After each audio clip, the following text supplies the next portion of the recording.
এবং মার্থা। তারা হযরত ঈসা আলাইহিসসালামের কাছে একটি বার্তা পাঠালেন যে আমাদের ভাই আজর মারা গিয়েছে এবং আমরা আপনার সাহায্য প্রার্থনা করছি।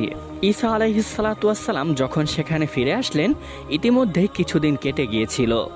ঈসা আলাইহিসসালাম এসে যখন আজরের বাড়িতে গেলেন, তখন আজরের বোন মারিয়া যখন ঈসা আলাইহিসসালামকে দেখলেন, সে অঝরে কান্না করতে লাগলেন এবং বলতে লাগলেন, হে আল্লাহর নবী, যদি আপনি সময় মতো আসতেন তাহলে আমার ভাই মারা যেত না হয়তো।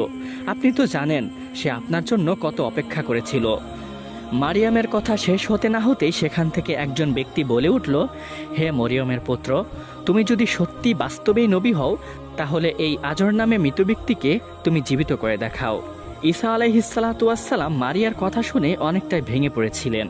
তিনি তখন মারিয়ার উদ্দেশ্যে বলতে লাগলেন, হে মারিয়া, তুমি মহান আল্লাহ রব্বুল আলামিনের উপরে ভরসা রাখো।